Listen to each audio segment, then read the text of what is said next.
Hey guys, welcome back to the channel. Our first story is titled, My partner used our savings to fund his friend's startup. I took control.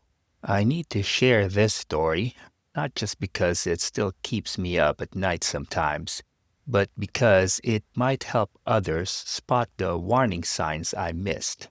This is how my husband secretly emptied our joint savings account to fund his friend's doomed startup, and how I finally took control of our financial future. I'm Allison, 32, and I work as an accountant at a mid-sized firm in Chicago. Looking back, I should have seen this coming. The signs were there from the beginning, but love has a way of making you overlook red flags, especially when they come wrapped in dreams and ambitions. I met Walker in 2018 at a friend's barbecue. He was charming, ambitious, and worked as a marketing manager at a growing tech company. What I didn't know then was his long history of financial mismanagement and his complicated relationship with his college friend Derek. Our first date was at an upscale restaurant in downtown Chicago. When the bill came, Walker's credit card was declined. He played it off smoothly, pulling out another card with a laugh. "Sorry about that," he said. "Must have hit the limit with some work expenses I need to get reimbursed for." I found out later that wasn't true. The card was maxed out from an unsuccessful investment in cryptocurrency, one of many questionable financial decisions in his past. 6 months into our relationship, I started noticing patterns. Walker would get extremely excited about investment opportunities, throwing money at them without much research. He'd justify it by saying things like, "You have to take big risks to get big rewards," or "This is how successful people think." One evening, as we were cooking dinner together, he first mentioned Derek. "My buddy from college just made a killing on this new crypto coin," Walker said, chopping vegetables with unusual enthusiasm. "He got in early, turned $5,000 into $50,000 in 2 months." "Really? That seems unusually lucky," I replied, my accountant brain already racing red flags.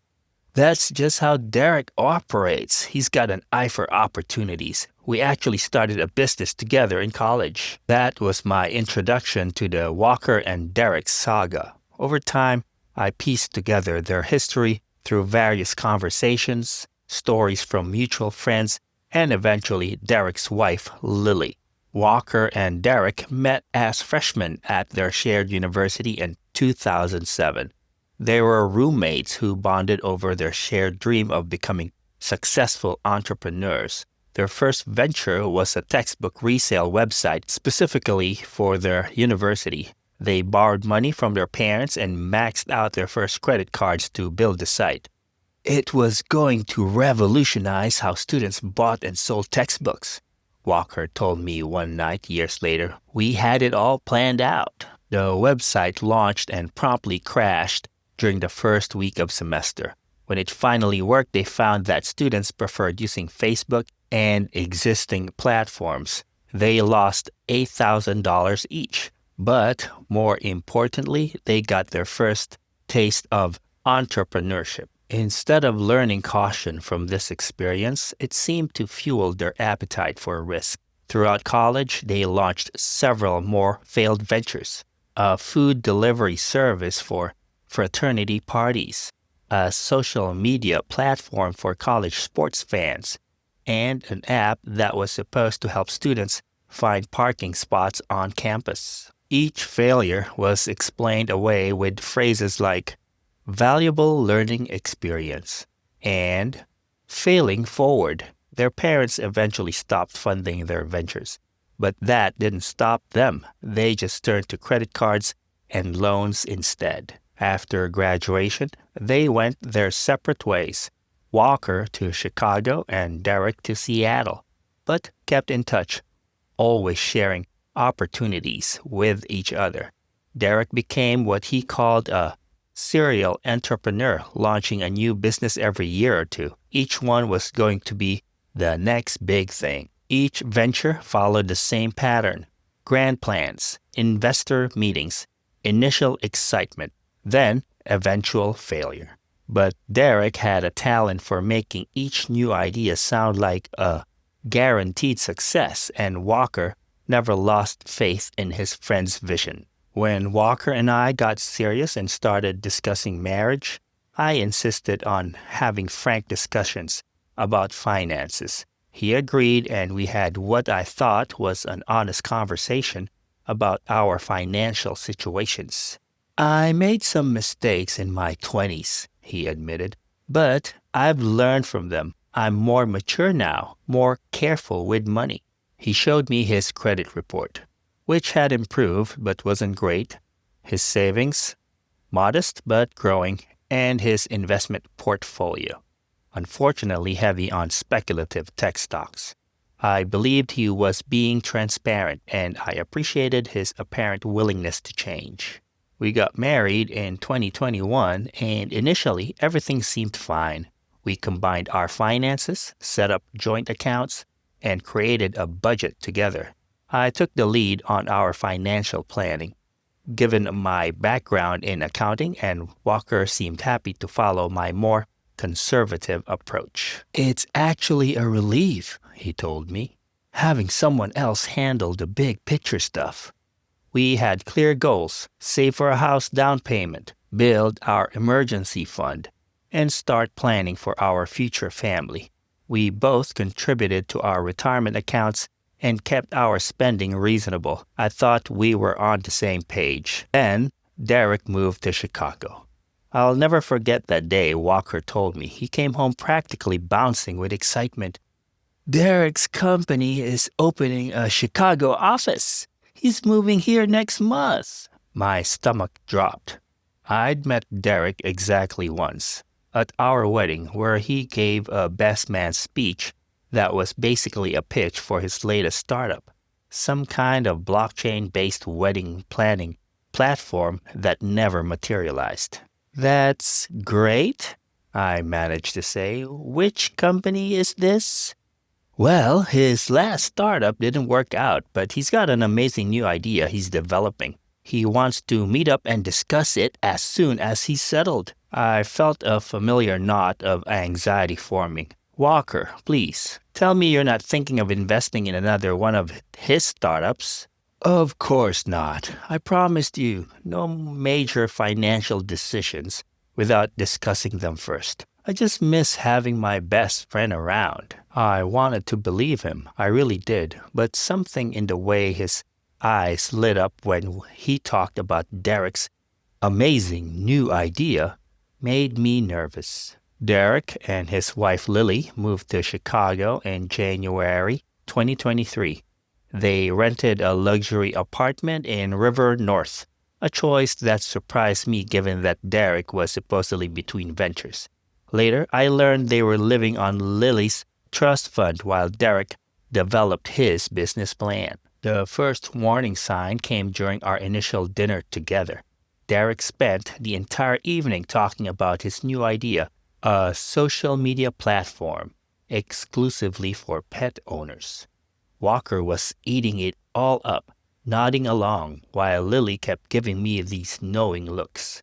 After dinner, while the guys were in the living room discussing market opportunities, Lily helped me with the dishes. I should warn you, she said quietly, loading the dishwasher. Derek's been talking to Walker about early-stage investment opportunities. Walker knows we're saving for a house, I replied. He wouldn't. Lily gave me a sad smile. That's what I thought about our savings too. Just keep an eye on your account. I should have taken her warning more seriously. Instead, I convinced myself that Walker had changed, that our clear financial goals and open communication would prevent any problems. I didn't know then that Walker and Derek had already started having private lunch meetings to discuss the new startup. I didn't know that Derek was showing Walker spreadsheets promising 1,000% returns on early investments. And I definitely didn't know that Walker had been secretly attending investor meetings where Derek pitched his pet social network to other potential victims. Looking back, there were signs. Walker started asking casual questions about our savings account. Just out of curiosity, what's our current balance? How long would it take to withdraw a large sum if we needed to? Do you think we have too much sitting in savings instead of investing in growth opportunities? I answered these questions straightforwardly, never suspecting they were reconnaissance for what was coming. After all, we'd set up our financial system together. All major decisions were supposed to be made jointly. We had thrust. Or so I thought. The day I discovered what Walker had done started like any other Tuesday. I was at work, reconciling some client accounts, when I decided to check our joint savings during my lunch break. It was something I did regularly, a habit born from years of financial mindfulness. At first, I thought there was a glitch in the banking app. Our balance, which should have been $48,742, was showing $3,241. I logged out and back in. Same number. I called the bank. "Yes, that's right," the representative said. "I'm showing a withdrawal of $45,500 made yesterday at 2:15 p.m. at our downtown branch." The world seemed to tilt sideways. Was this withdrawal made in person? Yes, by Mr. Walker. He had all the proper identification. I sat there staring at my computer screen as memories of recent conversations started clicking into place. Walker asking about withdrawal limits. Derek's animated discussions about ground floor opportunities. Lily's warning. I called Walker. Straight to voicemail, I texted, "Need to talk about the savings account. Call me immediately." 3 hours passed. No response. At 4:30 p.m., I got a long text message. "Allison, I know you're probably upset, but I need you to understand what an incredible opportunity this is. Derek's platform is revolutionary. It's like Facebook meets Instagram, but exclusively for pet owners.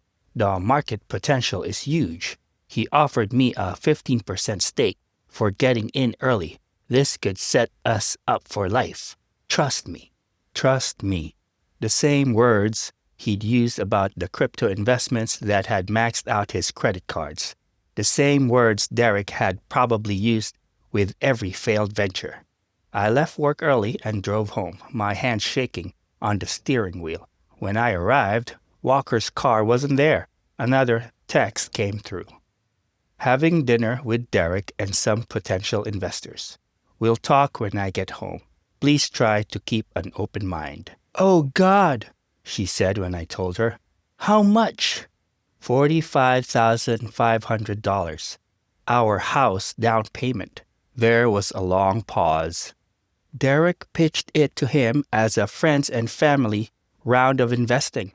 He's been working on Walker for months. I tried to warn Derek off, but... She sighed. "Allison, there's something else you should know. The platform, it doesn't exist yet. There's no code, no prototype, nothing. Just PowerPoint slides and promises." I spent the next few hours doing what I should have done months ago, digging into Derek's business history. I found a trail of dissolved companies, small claims court judgments, and angry posts from previous investors.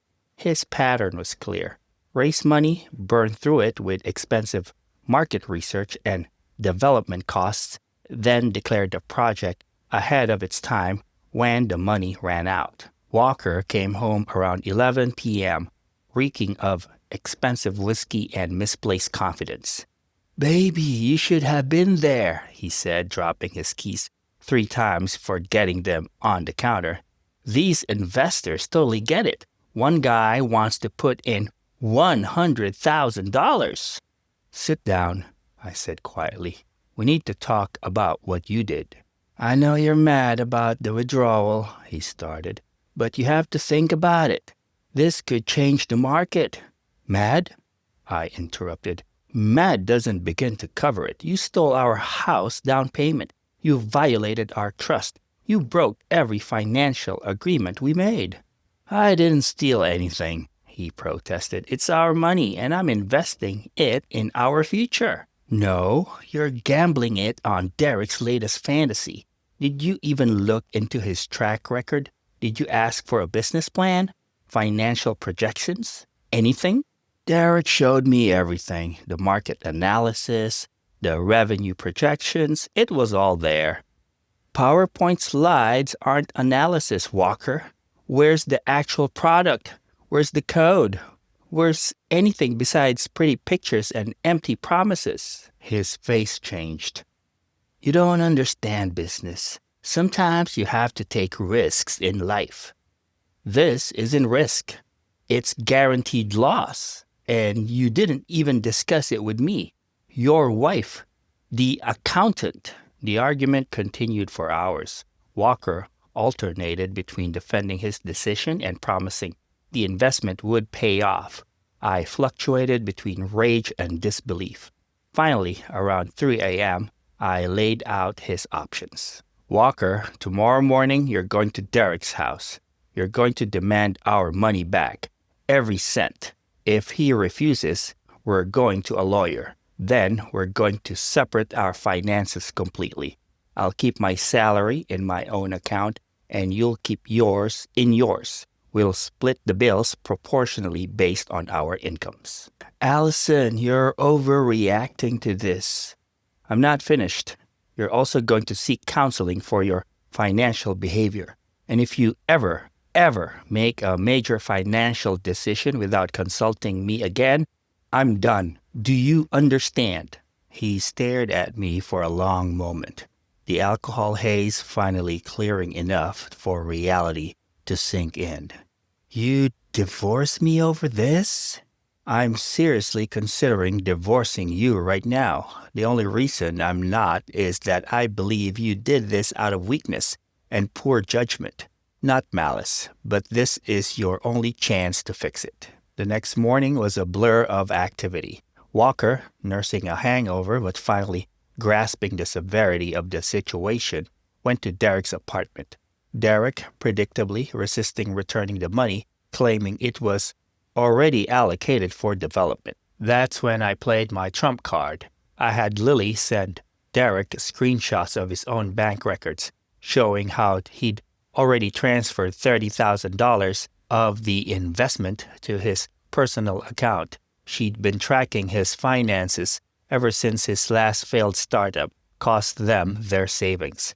Faced with the threat of legal action and the possibility of his entire history of failed ventures being exposed to other potential investors, Derek agreed to return the money. It took 3 days to get it all back, during which time I didn't sleep more than a few hours a night. Getting our money back wasn't the end of the story. It was just the beginning of a long, difficult period of rebuilding trust and addressing the deeper issues that led us here.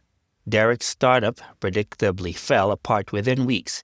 The interested investors from that dinner never materialized, and Lily finally put her foot down about funding his ventures. They moved back to Seattle 3 months later, their marriage strained but intact. Lily later told me they'd entered couples counseling and Derek had finally agreed to get a regular job. Walker's journey was more complicated. True to his word, he started seeing a financial therapist who helped him understand his unhealthy relationship with money and risk. It turned out his issues stemmed from his childhood. His parents had struggled financially, and he'd internalized the belief that some big break was the only way to achieve security. I keep thinking about what my dad used to say, Walker told me after one particularly intense therapy session. He'd always talk about the one deal that got away, how we'd be rich if he just had the courage to invest everything back in '89. I guess I've spent my whole life trying not to miss my big chance. The separate finances arrangement was harder on our marriage than I expected. Walker felt humiliated having to ask me to help cover larger expenses when his account ran low.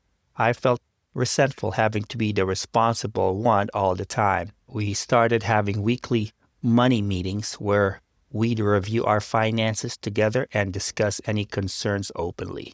6 months after the incident, Walker showed me his therapy workbook. It was full of exercises analyzing his past financial decisions and their emotional triggers. Looking at it all written down like this, he said, I can't believe how much money I've thrown away, how many times I've fallen for the same promises. The hardest part for Walker was setting boundaries with Derek. When Derek started calling again from Seattle, floating ideas about a new venture, something about AI-powered food delivery, Walker had to learn to say no. He's still my friend, Walker explained to me one night, but I can't be his investor anymore. It's not fair to you and it's not fair to us. It took a full year before I felt comfortable enough to consider combining our finances again. We developed a new system. We each maintained separate accounts for personal spending, but share a joint account for household expenses and savings. Any investment over $1,000 requires both our signatures and a waiting period of at least a week. The experience changed me too. I realized I'd been enabling Walker's behavior in some ways, taking control of our finances without helping him develop better money management skills. Now we make decisions together. I've learned to be more patient in explaining financial concepts, and he's learned to be more thoughtful about risk and responsibility. We finally bought our house in late 2024 with a down payment we saved together properly this time. It's not as big as the one we've originally planned to buy, but it's ours, built on a foundation of honest communication and shared responsibility rather than secret decisions and misplaced trust. Last week, we had dinner with Lily during her business trip to Chicago. Derek wasn't with her. They're separated now, working through their own issues. As we talked about everything that had happened, she mentioned something that stuck with me. You know what the weird thing is? She said. Derek actually believes in every idea he pitches. He's not trying to scam anyone. He just gets so caught up in the dream that he can't see reality anymore. And he's so convincing that he pulls others into his fantasy world. That's when I realized the real reason of this whole experience. It's not just about money management or trust. It's about the stories we tell ourselves about success and happiness. Walker needed to learn that real security comes from consistent, responsible choices, not dramatic gambles. I needed to learn that protecting our finances meant helping him grow, not just controlling everything myself. We're in a better place now, but I still check our accounts regularly. Old habits die hard. The difference is now Walker checks them too. Sometimes we log in together looking at our growing savings and making plans for the future. Real plans, based on real numbers and careful consideration, not just dreams and promises. I share this story not to villainize Walker or Derek, but to show how easily smart, well-meaning people can get caught up in financial fantasy thinking. The warning signs are often there. We just have to be willing to see them. And more importantly, we have to be willing to have honest conversations about money with the people we love, even when those conversations are difficult. As for Walker and me, we're okay. Better than okay, actually. Our new house isn't just a place to live. It's a symbol of how far we've come and what we can achieve when we work together, trust each other, and face reality head on. Sometimes the best investments aren't in startups or cryptocurrencies, but in building a stronger foundation for your relationship. The other day, Walker found an old pitch deck from Derek's pet social network on his laptop. We read through it together and laughed at the outlandish projections and grandiose claims. But there was no bitterness in our laughter, just the shared understanding of two people who've learned that some valuable lessons about trust, communication, and the true meaning of investment. Here are my thoughts about this story. This story got under my skin in the best and worst ways possible. First off, can we talk about Derek? We all know a Derek. That guy who's always one revolutionary idea away from making it big. The weird part is, these Dereks aren't usually bad people. They're like those street magicians who've practiced their tricks so many times, they actually start believing in magic. The part where Lily and Derek believes his own pitches, that hit home hard. But Walker, man, Walker's character arc really messed me up when I was reading the part about his dad and the one deal that got away. I literally had to pause the recording because it reminded me so much of people from the older generations always talking about how they almost invested in Apple in the 80s or Microsoft back during its early days. It's like this weird generational trauma where our parents' financial regrets become our financial obsessions. The craziest part of this story isn't even the $45,500 withdrawal. It's how way too possible every step of the process was. The way Walker slowly got pulled back into Derek's orbit. Those little questions about the savings account, the drunk excitement after the investor dinner, you could probably walk outside on a busy day and see someone falling down that rabbit hole. There's always that one friend who's convinced they've found the next Facebook and another friend who's just desperate enough to believe them. And Allison, she's the real MVP here, but not for the reasons you might think. Yeah, she got the money back, but what really impressed me was how she handled the aftermath. She could have gone full control freak mode, and honestly, who would blame her? But instead, she recognized that the problem wasn't just Walker's behavior, it was also her own tendency to take over without helping him grow. The part that got me thinking the most was actually about their new financial system. Separate accounts for personal spending, but joint accounts for shared expenses? That's actually smart and something that younger couples often don't figure out in time. Like, why isn't this taught in schools? Why don't we act like couples either have to share everything or nothing?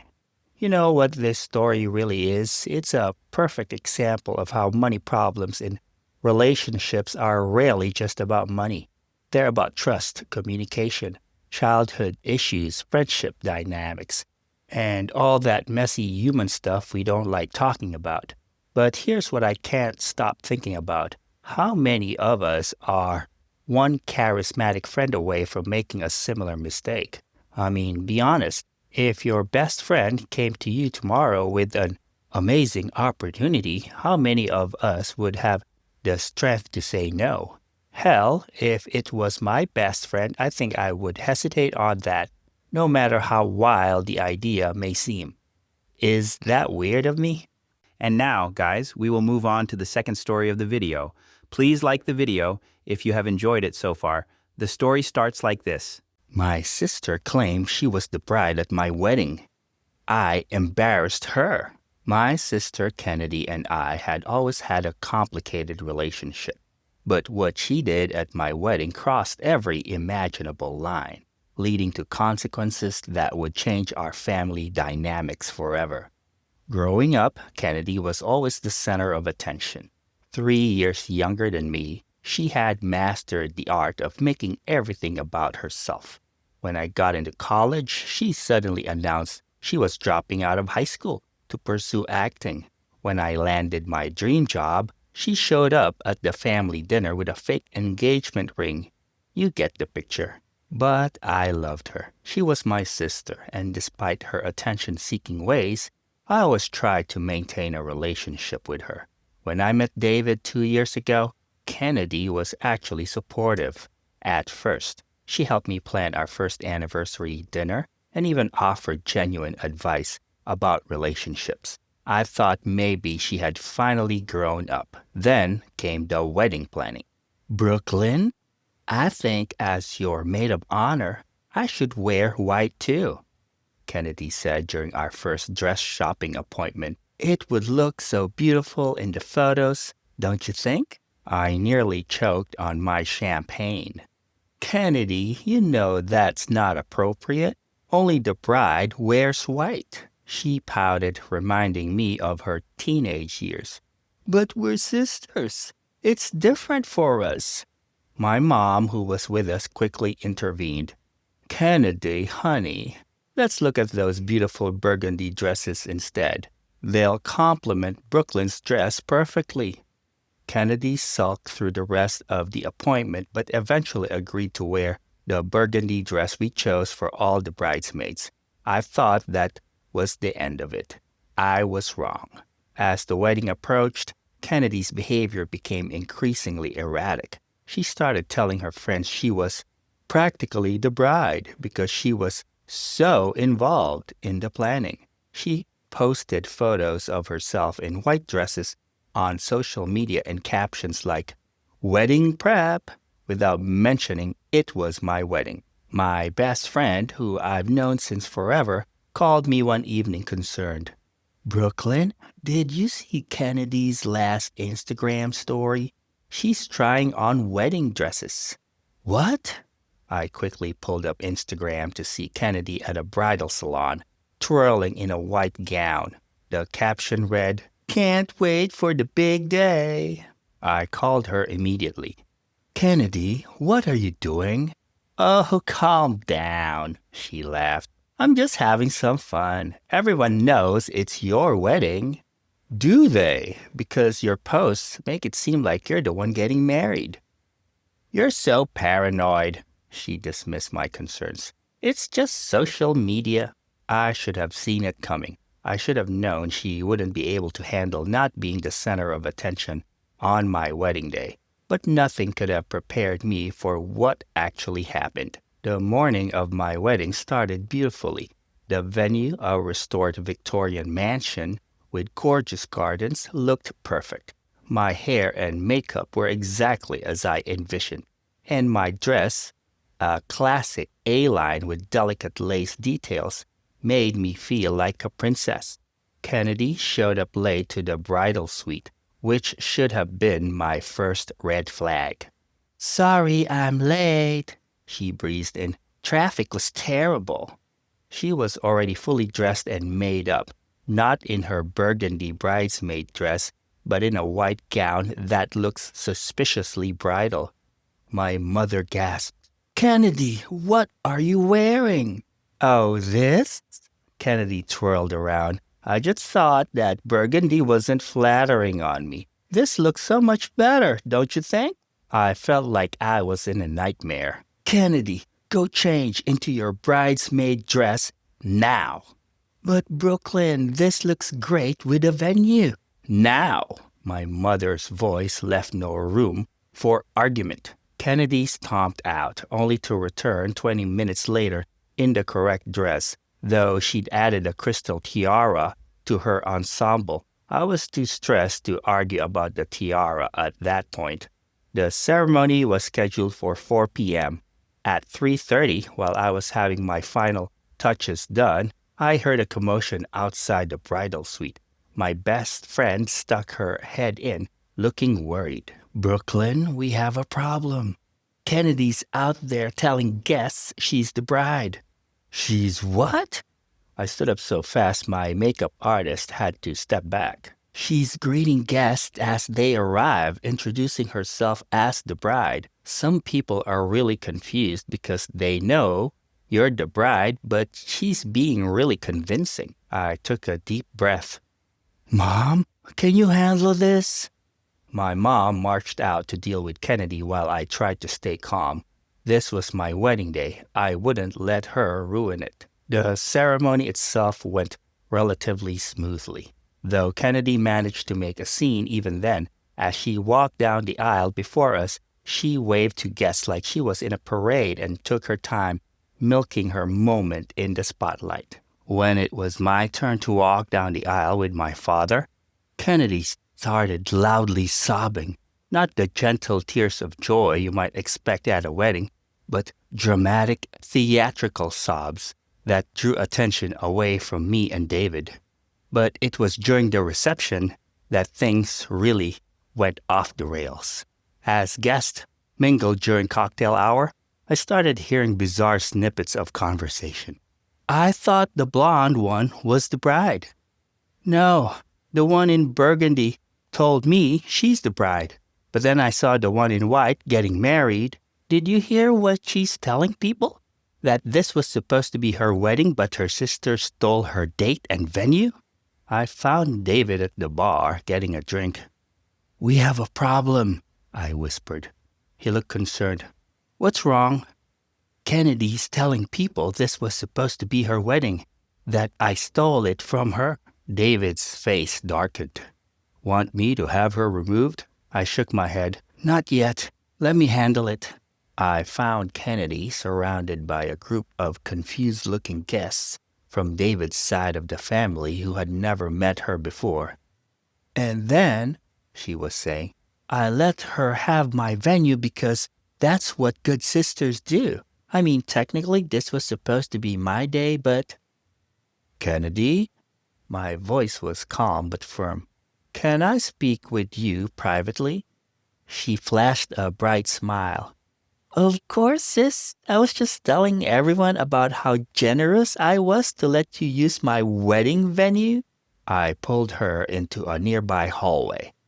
This needs to stop now. What needs to stop? I'm just talking to people. You're lying to them. This was never your venue. You're not even dating anyone. Why are you doing this? Her smile faltered slightly. I'm just trying to make conversation. People are interested in my story. It's not your story to tell because it's not your wedding. If you can't respect that, you need to leave. You wouldn't dare ask me to leave, she hissed, dropping the sweet sister act. You need me here. I'm your maid of honor. Watch me, I replied, turning to walk away. Fine, she called after me. Go ahead and be the center of attention. You always have to have everything, don't you? I ignored her and returned to the reception, hoping she'd calm down. Again, I was wrong. During dinner, Kennedy clinked her glass, standing up before anyone could stop her. As the maid of honor, she began, and the person who was originally supposed to have this beautiful venue today... I'd had enough. I stood up, my chair scraping loudly against the floor. The room felt silent. I'm sorry to interrupt, I said, loud enough for everyone to hear. But I need to correct something. Kennedy, my dear sister, has been telling some of you that this was supposed to be her wedding. That's not true. Kennedy isn't engaged. She's never been engaged. This has always been my wedding to David, planned by us, paid for by us. Kennedy's face turned red. Brooklyn! I tried to handle this privately, I continued. But you've left me no choice. You've been lying to our guests, trying to make my wedding about you. I love you, Kennedy, but this behavior needs to stop. The room was so quiet you could hear a pin drop. Kennedy stood frozen, her mouth opening and closing like a fish out of water. If you'd like to stay, I said, you're welcome to, as my sister and bridesmaid. But if you continue to tell lies and try to take over my wedding, you'll need to leave. The choice is yours. Kennedy burst into tears, real ones this time, and ran from the room.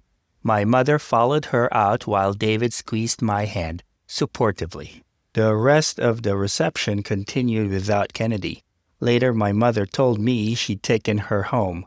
Some guests seemed uncomfortable, but most were supportive, especially once they understood the situation. I can't believe she did that, my best friend said as we danced later. Though actually, I can totally believe it. I feel bad for embarrassing her, I admitted, but what else could I do? Don't feel bad, David cut in, pulling me close. You gave her multiple chances to stop. She brought this on herself. The day after the wedding, while David and I were preparing to leave for our honeymoon, my phone exploded with messages. Most of our family members had finally pieced together what had happened, thanks to social media posts and guests sharing stories. My cousin from my mother's side called first.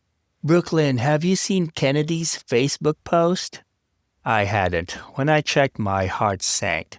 Kennedy had posted a long, dramatic statement about how I had cruelly humiliated her at what was supposed to be a day of family celebration. She conveniently left out her own behavior, painting herself as the victim of a bridezilla sister. The comments section was a war zone. Friends who hadn't been at the wedding rushed to defend her, while guests who had witnessed her behavior tried to set the record straight. It was turning into a social media nightmare. Just ignore it, David advised me as we boarded our flight. Let's enjoy our honeymoon. This will blow over. But it didn't blow over. While we were away, Kennedy's behavior got worse. She started showing up at our parents' house at odd hours, crying about how I had ruined her reputation. She called our extended family members, telling her twisted version of events. Some believed her, creating a deep rift in the family. When we returned 2 weeks later, the situation had escalated. Kennedy had lost several friends who'd been at the wedding and witnessed her behavior. Her workplace had become uncomfortable after videos of her wedding antics circulated among her coworkers. Instead of accepting responsibility, she doubled down. "This is all your fault," she screamed during a family dinner meant to clear the air. "You couldn't let me have one moment of attention. You had to humiliate me in front of everyone." "Kennedy," our father said firmly, "you tried to convince people you were the bride at your sister's wedding. What did you expect her to do?" "I was just having fun. Everyone was so boring and serious. I was trying to make the wedding more interesting." My mother tried a gentler approach. "Honey, we're worried about you. This isn't normal behavior." "Oh, so now I'm not normal?"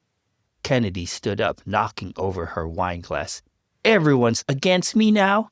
Fine, I don't need any of you."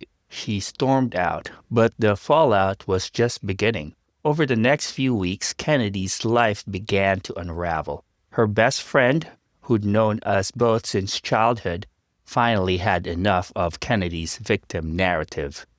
"I can't be friends with someone who refuses to see how their actions hurt others," she had told her in a text that Kennedy angrily forwarded to me. "You need help, Kennedy.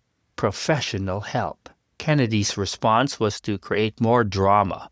She started a blog about toxic family dynamics and narcissistic sisters, thinly veiling our identities. She showed up at my workplace once, causing a scene in the lobby about how I'd stolen her special day. Security had to escort her out. The turning point came 3 months after the wedding. Kennedy had been invited to our cousin's first baby shower, but said cousin's mother called to disinvite her. "I'm sorry, Kennedy," our aunt said, "but after what happened at Brooklyn's wedding, we can't risk having you there. My girl's already stressed about the pregnancy, and we need this day to be about her." That hit Kennedy hard. Being explicitly excluded from family events was new for her. She'd always been included, even when her behavior was difficult, because she was family. This rejection cracked her facade. The next blow came when she was passed over for a promotion at work. Her boss was direct.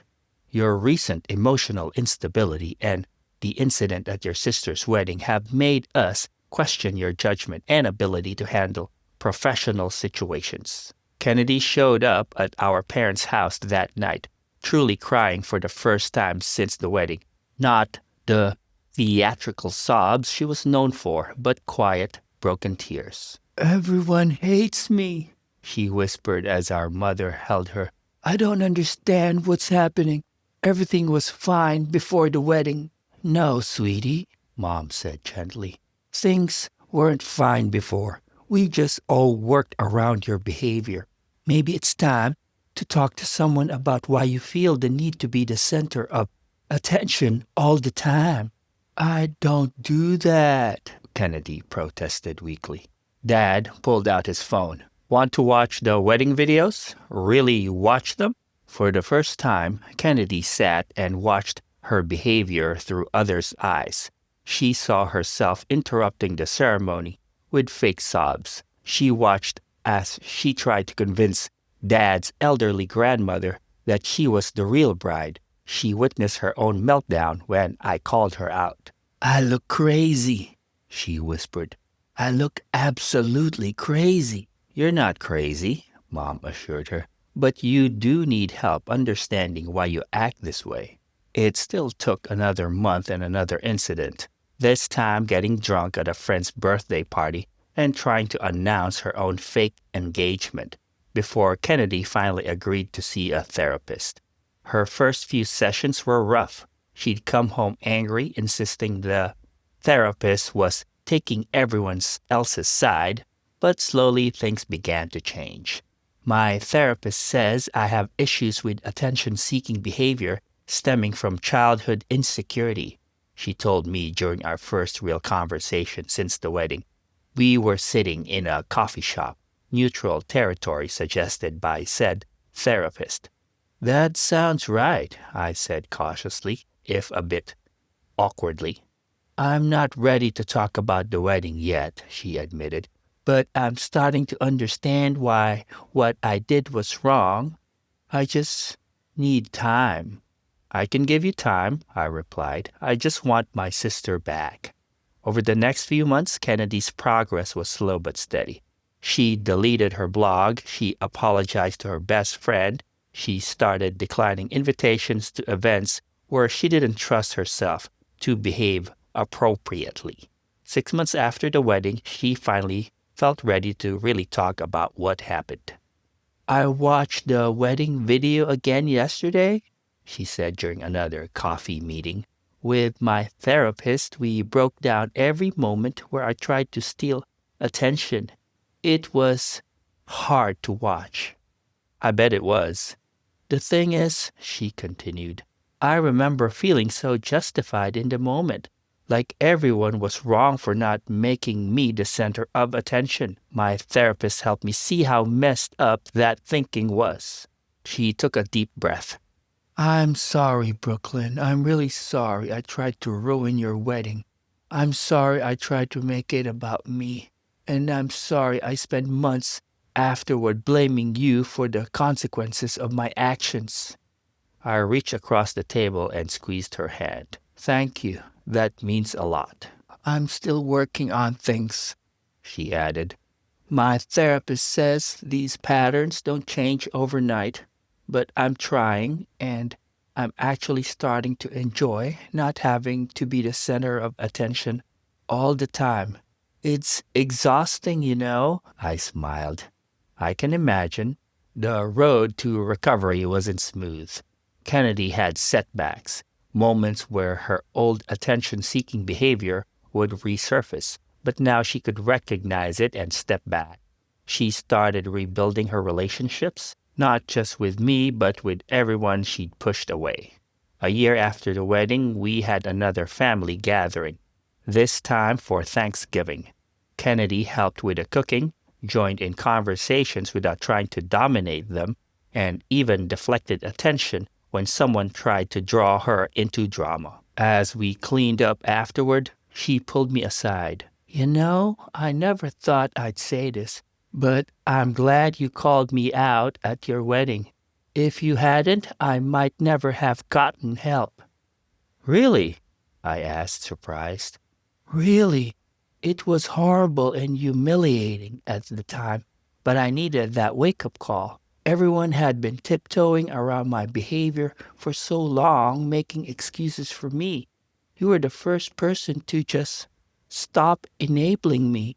Looking back now, I don't regret standing up to her at the wedding. Sometimes you have to be cruel to be kind, and in this case, publicly embarrassing my sister turned out to be the first step toward her healing. For anyone dealing with a similar situation, my advice would be this.